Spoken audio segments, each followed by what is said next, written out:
Justin Worden. You're watching What's New in Electronics at SMTA in Chicago, Darren's home turf. How you doing, man? I'm doing great. Great to see you again. Awesome, man. Last time we had this conversation, we were in Anaheim, California, where I spent most of my adulthood, and now we're in Chicago. How was it driving into work today? It was an easy one. It was a fast one today. Yeah? So are you staying in a hotel or are you going home? No, I've been home each night, which makes it a little bit easier. Yeah. Right. Yeah, well, and the business expenses aren't as high. Of course, yeah. We love that as a company. So if you guys don't know Darren, he is with Impossible Objects, making the impossible possible. And you guys got a pretty cool announcement. We hinted at it last year, or actually in April. In April, yeah, it was not so long ago. It's amazing how much has happened since then. It was only then, right. Yeah. So what's going on? So bring us back up to speed. When we were in Apex, we were just around the corner from releasing our brand new machine. This is a 3D printing machine, 3D printing high temperature tooling and composites. In April, we were just talking about the CBAM 25 is the name of this machine. It's a high-speed machine. It uses our same material set that we've been using for a number of years to support a wide range of industries, from aerospace and automotive all the way through electronics, which is what we've been kind of doing here for the past couple of years. And in June, we did the big release at one of the big 3D printing trade shows for us. We released that just 3 months ago. And what's so great about this new machine is it's far faster and a far larger format. And it wasn't without thought and feedback from this kind of community that we really refined what our final machine and design and capabilities would be. It was really to help support a wider spectrum of goods, for sure the part business, but certainly the electronics business, from wave solder pallets and tooling fixtures, as well as like top mount components and things like that. So it's been really exciting just the last 3 months since we released this. Yeah, and the one cool thing about 3D printing is obviously the creativity, bringing, like, again, the impossible possible, as we said before. Whatever you kind of dream up in your brain, you can essentially make, right? Yeah. But one of the challenges is, specifically maybe with the electronics industry, is the size, right? And even though components and boards are getting smaller in our industry, the pallets and the assembly of it is sometimes getting larger. Sure. Yeah, and so I have some props to show kind of the example of what we've aimed to do here. And you're right, it's been size and speed, design flexibility. Those are all things we really aim to address, and we think we've done a really great job with this machine. Come on, bring them out. I like seeing the props. Kind of as a demo, here's kind of like my first prop is, on our first generation machine, and many people have been working with us for a couple of years, this is the largest part we could make.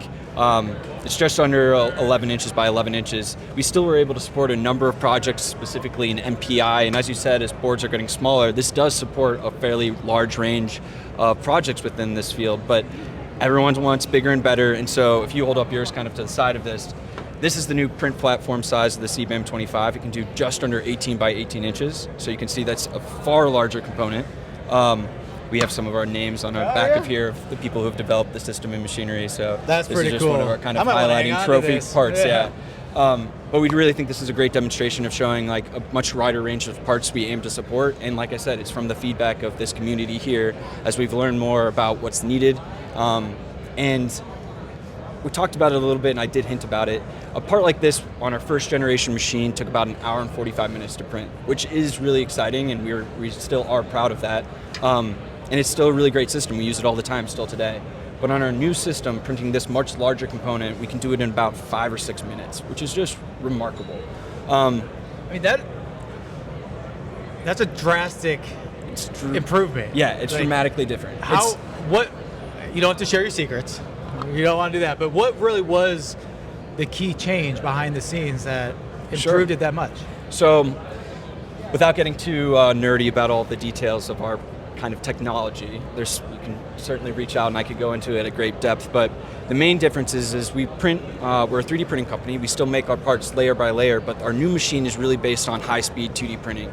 So if you can think about how you make a high-speed newspaper reel, like a printing press to make these newspapers, you picture these big rolls of material running through the machines, stacking up on top of each other and making all these layers of a newspaper. Our newest system works just like that, where this first generation was a sheet-by-sheet based system. Now we print from a large roll. It runs continuously through our machine. We apply all of our polymer that holds this together, these high-temperature polymer, all at a room temperature state. And once the print is complete, we put it into an oven so that we can bond all the layers together. And by doing this kind of parallel manufacturing process, we're able to produce really large-scale, flat components with great dimensional accuracy and at kind of like speeds that now we're really kind of pushing well past what you can do with traditional manufacturing and machining. So with Impossible Objects, as you guys broke into the electronics industry, your key value was providing printing as a service. But with the new machine, and there's been a little bit of a transition, we talked about it a few times, but you're now selling the equipment so they can bring this printing service in-house, correct? Totally. So the brief history, we came from a material science background, creating these kind of composite materials for the additive space, making parts for different industries. And we had a really big, and still do have a successful parts business. However, this machine that we just released in June is really our true first commercial product. So you can buy this machine. We aim to be getting it, we've sold 4 already.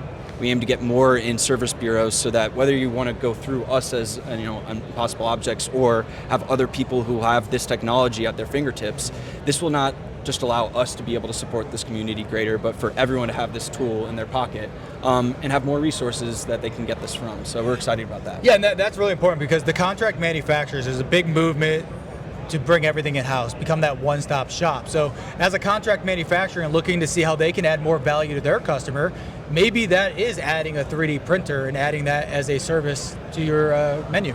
Yeah, and I think we're seeing this more and more. Again, like we've learned so much from being in this community, but we're seeing like more 3D printing at different levels and different kind of price ranges pop up here and there.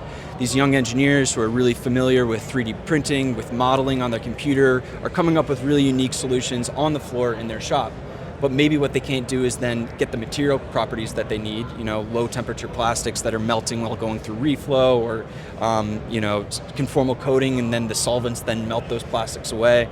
We have these really high-end materials where maybe you can do some initial iteration or concepts, but when you really need the final product that you're going to use and be confident on your manufacturing floor, we're trying to both create a material, a machine, and the volume that you need for both kind of those first articles, making sure you get that confidence, and then being able to really support that maybe 1 or 2 lines, or maybe a full range, warehouse of a number of lines, tooling, and fixtures that you need.